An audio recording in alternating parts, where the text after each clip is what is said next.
Jimothy Trinker, that's your name, isn't it? Jimothy?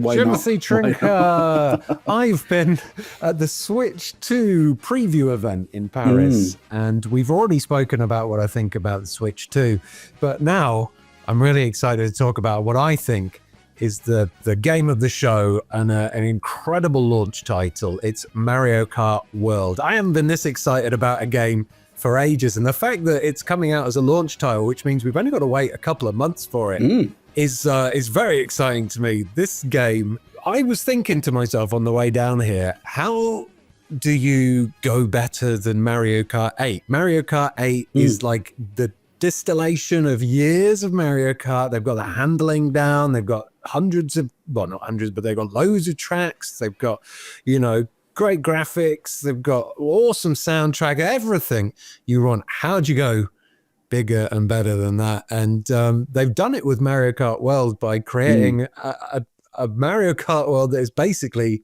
open world, gorgeous, and very fun to play. Now, I played one standard Mario Kart World race, which was just your standard 3-lap race, and it was fine. But the mode I concentrated on the most was the Knockout Tour mode, which is basically like Mario Kart Battle Royale. Mario Kart, like, I've played it so much now that I'll sit back, I'll play Mario Kart and I'll get annoyed with it, but I just kind of switch my brain off and enjoy it. Knockout mode brought the excitement and the tension and the heart in your mouth racing back for me. Okay. You start off 24 players. You have to vote for a course. Yeah. And each course consists of 5 zones. And these zones are linear and they're linked together by a checkpoint. And every checkpoint has a number on it. So we start off with 24. The first checkpoint has 20. So if you are 21, 22, 23, or 24, you are out of the race. And then as you go through the checkpoints, that number decreases by 4 every time, I think it is. So you can't relax, and there's no pit stops or anything. This is like a 10, 11 minute race where the pressure is constantly on. And if you've played a Mario Kart game before, you'll know that 1 minute you can be in the lead, the next minute you can be right at the back. And that's always kind of annoying. But when that happens, and you also know that in a couple of turns, you could get knocked out of the race completely, you start to focus and you're like, right, I really need to get my game on. And it really drives the competitiveness and the excitement. Tom Phillips, our editor-in-chief, like, he actually won one of them, and he came off it like with the biggest smile on his face. He was buzzing. He said his heart was nearly coming out of his mouth. I was like, that is how, that is the feeling that I love when I play Battle Royale games like PUBG and stuff, that kind of tension. And he was like, yeah, I've never really felt it from a Mario Kart game before like that. It's, it's got the same, distillation of Mario Kart stuff, that like the handling and things haven't been changed too much. But there's now this new layer of excitement combined with the open world exploration. We were allowed to go off on our own and just drive around and explore the biomes and things. And this isn't just like a bare open world with like, a couple of squares painted to look like houses, like a lot of other open world racing games are. This is a living, breathing Mario world with biomes that have inhabitants that reflect those biomes. There's like environmental storytelling. Like, a lot of it you miss because you're racing around on the tracks, but when you're in an open world, you can find these, like, there's collectible coins and things to search out for, and when you're taking your time to look around, you can, I was driving through the desert and I saw this like pack of bone troopers, dry bones just wandering through the desert, like just having a jolly holiday, like and it feels like an actual living world that you can, 1 minute you can explore on your own, the next you can link up with your mates and join a bunch of people online to have these really exciting knockout tour races. Like, I love that. You have the same kind of cup laps and things that you do in other Mario Kart games. And they're going to be fun to play. But that knockout tour, that's going to be the one that I play the most, I think. I was really came away from it buzzing, even though I didn't do very good. It's like, oh, this is the new twist on Mario Kart. Sure, the open world is a new twist as well. And that would be great for exploring. But yeah, it's the knockout mode that really got its teeth into me and made me like, I have to get a Switch 2 on launch so I can play this game. This game system, it sold a Switch 2 to me, like this game. Well, I guess the fact that it is open world and all the stages are linked up and stuff, I think that probably helps it, right? Does it just take place within the open map, or are there instances where you go to a different track? Or no, so you can join the knockout tour mode and then you will drive around in the open world until it match makes, and then you get shown the map of the world, and you get to pick out of the 8 courses, the 8 cups that are available. You pick one, and then all 24 of the picks appear on the outside of the screen, and it does that random picks one. But what you do on this map, you can see the route it takes across the map, all 5 tracks. So it fully goes all the way through the track. They are an endurance race because the tracks are now really wide to fit in all 24 players. There are way more hazards on the track. You have to worry about your opposition, of course, but there's now like enemies like throwing things, there's obstacles to dodge, there's dinosaurs stomping across the road. There's so much going on that just makes it super exciting and visually like delicious. And it does look incredible as well. It feels really, really well put together, really, really premium. I love that they've turned Mario Kart into a driving game. The comparisons are inevitably going to be made to Forza Horizon, even though this feels quite different, and other open world races like it. But what I love about, Test Drive, Forza Horizon, that kind of thing, is often just not the races. It's just road trip. I love Forza Horizon 2 and just driving along the highway to wherever it is in the south of France. I thought the world map looked a little bit like when you see the kind of world map in the film. I don't know if you remember that, but you had like the really kind of snowy, icy area and roughly the same spot and stuff like that. And there's a few new things in there, like you can grind along rails and stuff like that. And there's some new power-ups, like there's a golden shell you can fire, which leaves a trail of coins behind it. And there's like a Kamek power-up, the wizard's turtle thing. I'm not sure what it does, but I saw it pop up and then just there was too much going on, so I didn't.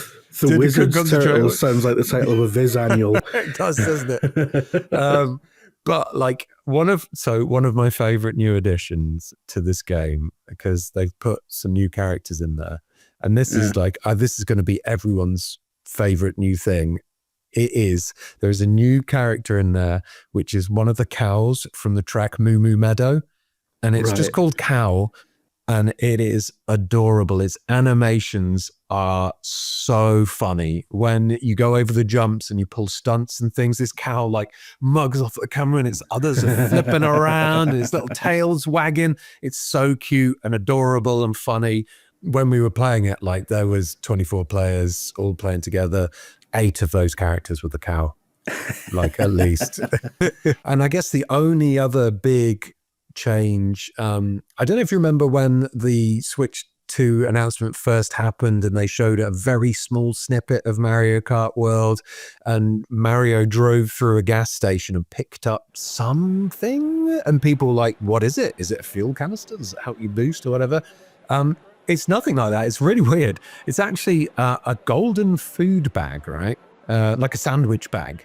And when you get it, it acts like a power-up. So it goes, ding, ding, ding, ding, ding, ding, and then it gives you a random piece of food, like a chocolate bar or an afternoon tea set. And you press the normal button to trigger the power-up, and you basically eat it, and you get a short boost.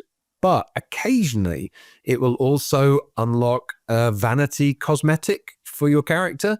So if, for instance, you like playing as the cow all the time, the more of these bags you pick up, the more cosmetics you'll earn for the cow. And you will see in the gameplay lots of different the characters wearing lots of different hats and things. And as you drive around and you pick up these golden bags, you can use them to get a boost, but it also change your appearance on the fly to either a vanity item you've already unlocked, or occasionally it'll pop up with like a little text box and an exclamation mark and saying you've unlocked a new vanity item. So you're basically changing your outfit as you drive around, which is, pointless in racing terms, but it's kind of a nice little touch that you can have this extra bit of customization on the fly. So just to recap, Mario can now get a meal deal out of a garage, which is yeah, beautiful British pastime. Yeah. And sometimes gets a cheese and onion pasty from the garage, which can also just become a shirt.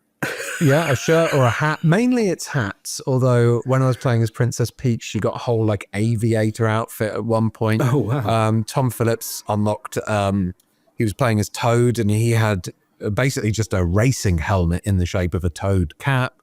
And then I picked up another one. Princess Peach changed out of her aviator outfit and then had a nice dainty like summer hat on just in the middle of the race. It kind of changes up. There may be some deeper mechanics to it, but like do you know if there's going to be any like microtransactions or anything? Or I don't think so. It didn't look like it. I mean, maybe they'll probably have a season pass for like maybe add-on bits to the world, but they've not announced any of that stuff. I would be surprised if they didn't have any paid for DLCs, but in terms of microtransactions, there was no shops or anything to be seen, like no menus. Like, we didn't get to see in the menus, but I hope not. But this is Nintendo, so never say never. You know, could be spending 50 quid on a beanie hat for Mario. Right, okay, so it sounds fantastic. It looks great. It's got essentially the same like driving model and everything from Mario Kart 8 because it ain't broke. And it's got this wonderful open world setup. I love that. I love that there'll be bits. There'll obviously be a lot of parts of that world where it'll be full of secrets and it'll have Easter eggs and stuff like that. It'll be rammed with it. But a lot of it will be stuff that you don't see when you're racing. So, you're completely right. It looks like a really cool place to just if you're into the multiplayer, it looks like a great place to just hang out with friends. Which, you can. I could say like people hang out in Minecraft these days, just milling about. Seems like that kind of thing. Animal Crossing, similar deal. Yeah, if you get bored of racing, you can just pootle around. Like you said, there are collectibles in there. Like I drove through a train tunnel at one point, and there was a collectible coin too high for me to jump and get. Could it be that I have to wait for a train to go past and ride on the train to get it? Or maybe, the feather power up is back.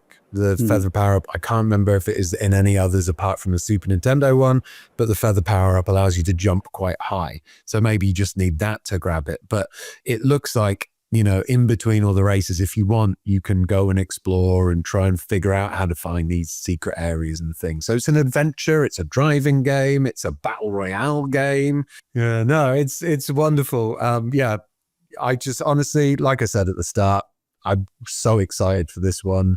It sold the Nintendo Switch 2 to me. Joyful game that everyone will love. All right. Well, we've also talked about the console itself. We're going to be talking about Donkey Kong Bonanza. Bananas. So we've had, you guys have had a bunch of hands-ons at the preview event. So stick with us. We're going to be doing a lot of Switch 2 stuff on Eurogamer. Please like and subscribe for more. Love you.